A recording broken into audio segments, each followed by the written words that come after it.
Yo, what's going on YouTube? And in today's video, I'll be going over how to play the blue yellow ace leader for OP13. This leader is pretty good in OP13. It didn't get any really new cards that really support it in OP13. There are cards that you can use out of 13, but I haven't really found any necessary need for any of those cards. Based off of all the playtesting that I've done, I've found that this list works the best. So without further ado, I'll just go ahead and get into the list and we'll go ahead and get into how to play it. So first off, we're going to start off with our aces. We're going to start off with 4 of the blocker ace. This is a very important card to have in the deck. We're going to then go into 4 of the searcher ace, which you're going to again later why it's important that you play this ace. Running 4 of the revival ace, as I like to call them, because again, this is one of those crucial cards that you need to play in the deck that's going to help you push for much more aggressive turns. We're running 3 of the rush ace, which again is going to help you push for aggressive turns. These cards right here are your bread and butter in terms of your ace. These are all the aces that you're playing. These are the aces that you want to see for defense, offense, and for finding the cards that you want to find. You're using this ace as a search target for your babies as well. That's why you're playing him, because he is a searcher for your babies and for the other 2 costs that you're going to be seeing in the deck profile. Running 3 of the Monkey D. Luffy. The Monkey D. Luffy being a body that allows you to get rid of your opponent's small either chunk blockers or just small chunk characters that they have on play or in board. Running 3 of the Treasure Luffy. This is the Fat Luffy. This is just a 5/7 blocker with counter. It's just a good stat line character to play because it is a 5/7, the 7 being the most important part about it. And the reason why you're playing him is because he is really good to play if you're playing against Zoro on your forward on turn. If you're able to get this out, all it takes is 1-2K to be able to save him, which is very, very pivotal for your aggression towards Zoro, which I'll go into a little bit later on. We're running 4 of the ace, baby ace. We're running 4 of the baby ace because he is the engine of the deck. This is what makes you consistently the 7K leader. This is what makes the deck so good. This is what makes the deck function, is this card right here. It is the reason why the deck is just insane in my personal opinion. Then you have the Luffys, which also help for the aggression of the deck. Pumping out the Luffys isn't as important as in pumping out the aces. The Luffys are just to help with you consistently staying a 7K leader and would help with you consistently finding your, just really help consistently stay a 7K leader and consistently help with finding a body to place on board so you can keep up with pressure. And being able to play this blocker also really helps because it gives you more options for defense. And especially if you have him in play when you're not a 7K lead, that really, really helps. We're running 4 of the Monkey D. Garp searcher. So in connection, tandem, unity, whatever, with this, you're running 8 searchers for your babies. So you have the Garp search for your pretty much all of these, the Garp searches for all of these, and then this search is for pretty much primarily these 2, and some more 2 costs I'm going to show you that you're running in the deck. We're running 4 of the Zeus. 4 Zeus because, again, as I was saying before, Zeus is a 2 cost, and with Searcher Ace, you can search Zeus off of Searcher Ace because Searcher Ace searches a cost 2 character, which that falls in. So you can add a 2K counter to your hand with this character, or you can add one of the babies. And also, this ace has another ability. Also, after you get done searching, this thing can play a cost 2 from your hand. So it's really darn efficient for the deck when you're able to do that, when we're able to have 2 characters that allow you to play babies from the hand, and 1 character that's allowing you to play babies from hand and trash. It really helps with the consistency of this deck. It really helps with keeping you a 7K base leader, because on turns you already have an established baby in your hand and you've used leader skill, like on a 7 turn. Previously you couldn't do this. On a 7 turn, you can now go, okay, I'll attach 2 to my leader, use my leader skill, assuming I've got either one of these in hand, or if I just have one in the hand, I need the other. Then let's just say that I hit an ace because I have an ace in hand, but I use this and I search and I find a Luffy. Well, I can still hold that Luffy for when I see a Luffy and then play the ace out of my hand so that I can play this onto the board. So then I have these two in play. So I established a swinger and a blocker, and I'm a 7K base leader for the turn. So I've got two bodies that are coming that potentially can be swinging at my opponent on my upcoming turn. Or what's really cool with this card combination is that if I did have a baby in my hand, I'm on something like a 9-Don turn, then I can go ahead and do that same card combination, but I can also play this, or I can play this instead of playing one of my babies so that I can KO one of my opponent's characters while also being able to make this live if I'm at like a 3-life situation. So it has a really good synergy, these two, and it's what really helps you in your green matchup versus Zoro. This card combination right here is what helps keep your opponent's Zoro pressure down, because you're consistently able to get rid of their Shigis with this. And being able to have a body and establish another body means that you're just applying pressure. And your opponent, generally in that matchup, they're going to go for one creature because it's Zoro. But like I said, if you got 7 bodies on board and they're swinging 8, it's just a 2K to protect one of those. And because most of the bodies you play are 7/6, Zoro has to make a big investment. And that's how I say that this Luffy is so important, because it's a 7. And in that particular matchup, that's very, very important as opposed to your 6s or your 5s, which Zoro has a much more easier time running over, or you have to invest more in protecting. We're running we're running 3 of the Hiyori, and we're running 3 of the Hiyori. You run Jesus Louise. We're running 3 Hiyori. And the Hiyori is really good for whenever you need to manipulate your life into having something very specific.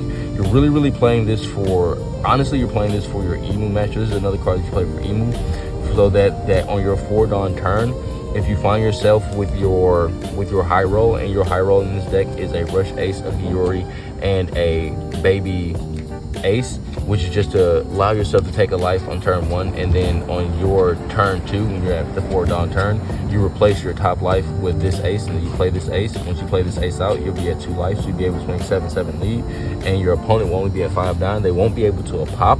They'll more than likely have to establish a blocker at that point in time, or they would have just lost a lot of hand size. But that's mostly what the Hiyori is there for. Yeah, aside from that play right there, it's very rare that you find yourself playing the Hiyori. You mostly use that for a 2K counter. You're mostly, if you do find the Hiyori off of search, then you're going to keep it in your hand for 2K counter. Like I said, that's only being played for the times that you just want to make that very particular play against your opponent. Now, this next card, I have this ace behind it, which would round you out to 8 2Ks in the deck. But I actually would like to change this ace to a 3rd pudding, because I am finding that in all of the matchups that I've played against blue, red ace, and the matchups that I played against Emu, it is this card that swings the game the most in my direction. There is no other card that I can play in this deck that will help me win a game more often than pudding. Pudding is the card. Pudding to this deck is what Rogers is to blue red ace, because it puts you in such a great position to beat your opponent, because you're consistently swinging at them. Keep in mind, 6s, 7s, and 9, and that becomes very, very hard to defend for anybody, because of those high numbers of swings, and having such a low hand size means that you got taken, and more than likely they've already taken some life prior to this, because you got to keep in mind, if you're going first and you're on 3-Don turn, you're more than likely just swinging an 8, unless there's an body that you're trying to establish. But we're going to keep on keeping on. We are running 2 of the 2-cost teach. We're running 2 of the 2-cost teach because, once again, this 2-cost is searchable off of this ace, and we're trying to make the consistency as much as possible. So we're playing all these 2-costs to help keep in line with this, so that we're not whiffing off of this skill. And also we're using this ace, and we're using cards like this Zeus as also to double as searchers. So if we don't have a baby in mind, like for a card that we put on top of life, then we can just use the Zeus as a means of KOing and then getting that card to hand and then being able to play that card. So Zeus also acts as a searcher for your 5 costs, because it allows you to, like I say, double with taking out a body and adding a card that you need to hand. So that's one of the reasons why Zeus is so important in the deck, because, like I say, Hiyori doesn't do anything against your opponent, and it really doesn't do a whole heck of a lot for you, but because this affects your opponent's board and almost comes at no cost to you, because if you're losing leader ability, you're not losing the life, it's super important. But to go back to this teach is also super important because it also allows you to consistently place on top of the deck what you want to see, as opposed to you hoping to see something off of the top. Because like, no matter, even though you have this high 5 count in the deck, you're still gambling for what you want to see, and you don't always see what you want to. You're just playing a baby just to be consistently 7 and see something. With the teach, you're able to, like I say, to be more consistent about what it is you want to see. So if I want to go into this blocker Luffy and it's in my hand, I can go into that as opposed to something else. And teach in combination with this means that if you have any of these in your hand, you just can go into them, because as long as there's a baby in the trash or a baby in your hand, you play this with teach, you're going to get exactly what it is you want. This teach also allows you to cycle out these non-counter aces out of your hand, so that you're not just having these just to have them because they don't do anything. And that's also why you play this blocker, because it's also helping you cycle out your non-counter hands that aren't doing anything for you and help top deck them, so that on your opponent's turn, you actually have defense against your opponent's swings. So the teach is very important in the deck. And like I say, with cards like this ace and this ace, you just get a lot of Dawn deficiency for your turn if you have a teach established. Because with a teach established, you can go double 5s for a turn. Like I can go 5, play this, and then use a teach ability to stack this, and then tap another 5 to play this, to go ahead and play this off of use leader skill to put this on top of life, and then play this to go ahead and get the baby out of the trash. And I just established 3-5 bodies in one turn. Added a card to my hand and was able to go aggressive for that turn. If I didn't establish any defense, that's not as cool, but having the aggression can be equally as relevant as establishing some sort of defense. Or, you know, maybe if you see a Luffy, then ideally you want to go into these two, because it is your ideal defense offense turn to play this and then to use a Luffy to get this out of life. So now that you've created a good offense for your next coming turn and a good defense for your opponent on your opponent's turn, which is, like I said, why you want to play that, because that 7 body is really crucial as opposed to that 6 body, which is a little bit easier to get over, especially since so many leaders are right now 6,000 themselves. We're taking 2 Viola. Viola is your healer. You're going to, I like to consider this a 5 life leader because of Viola, because you're going to play Viola at least once a game, so you're going to heal at least once a game due to Viola. So I always consider this a 5 life leader. If you play more, the more Viola you are, the more relevant that what I said is, because you're going to heal once. So this is what makes you a 5 life leader. This is what makes you so on the turns where you don't have a baby, or you don't have a hero, or you don't have a Zeus, then you just play this and just heal.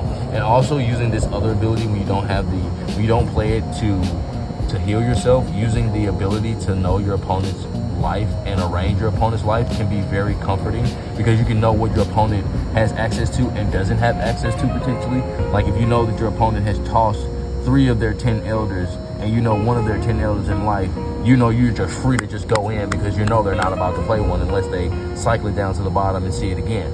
Situations like that can be very, very important. So this is a very important, crucial card for the deck. Like I say, for not just healing, but for giving you that advanced knowledge. These next few cards are, like I say, the reason why I say this, the 3 pudding is for, like I said, the ace matchup and for the emu matchup, because this card, like I say, is what pushes the game so much into your favor. And here is the heavy emu tech coming in.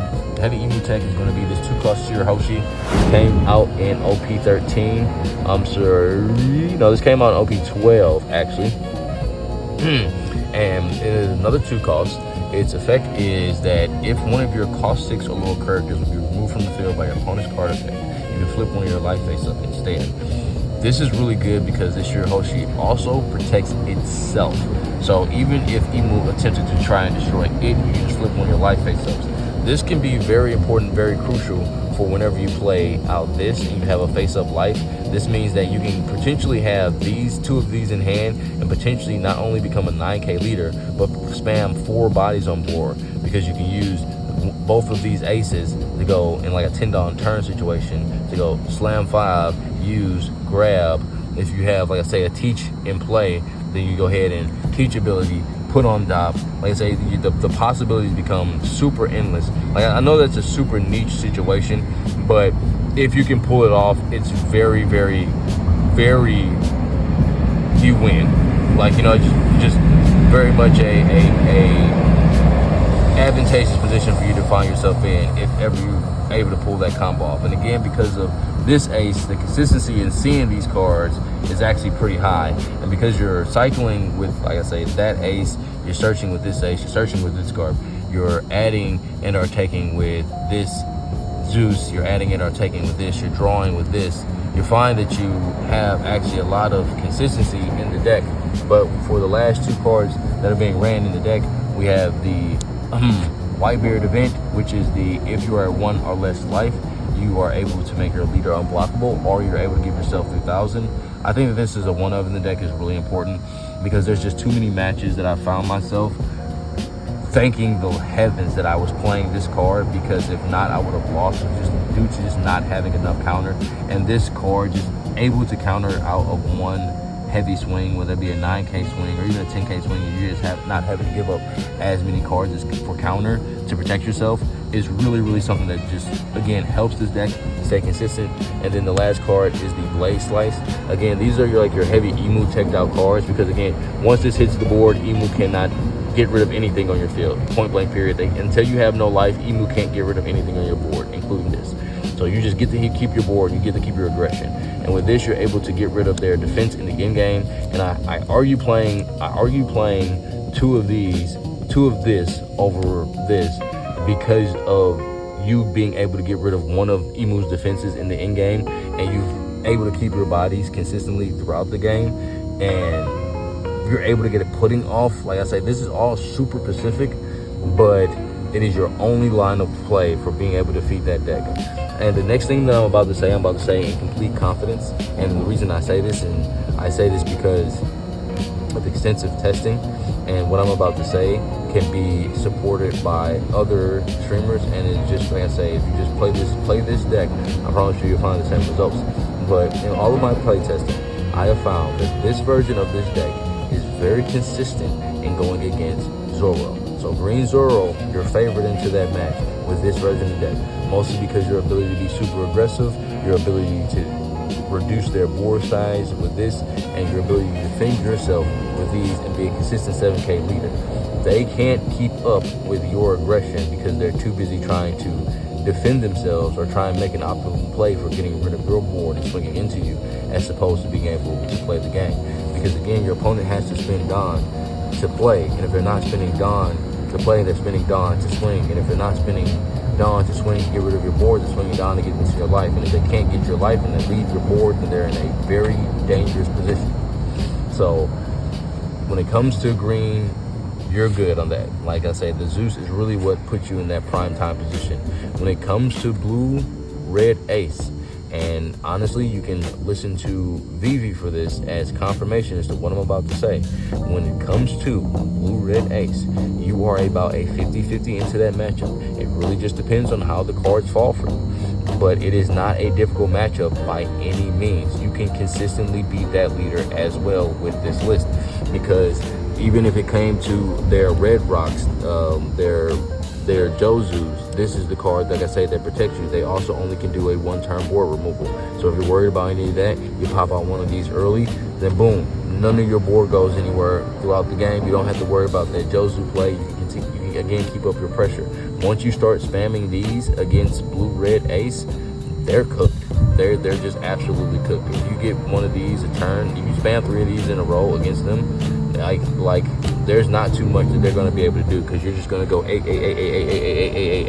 and before they're even to recuperate. Like I say, this is again another reason why you say you play 3 of these pudding, because if you can keep their hand size at a minimum while you're consistently going into this, which is again completely possible if you have something like a teach and play, or even if you don't have a teach and play and you're just using that turn as a way to play this, and you've done some sort of setup with this before, or even if you just have a teach and play, then again, it just all helps you for consistently doing what you want to do on the turns you want to do them, so you keep up the pressure against those particular leaders. Again, Emu is the only deck that is consistently hard for you to beat.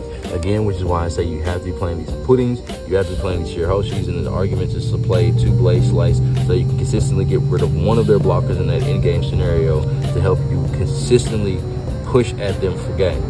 But every other deck that you play against, every other deck that I've played against has just felt like I am part of the meta, and it's just a no contest.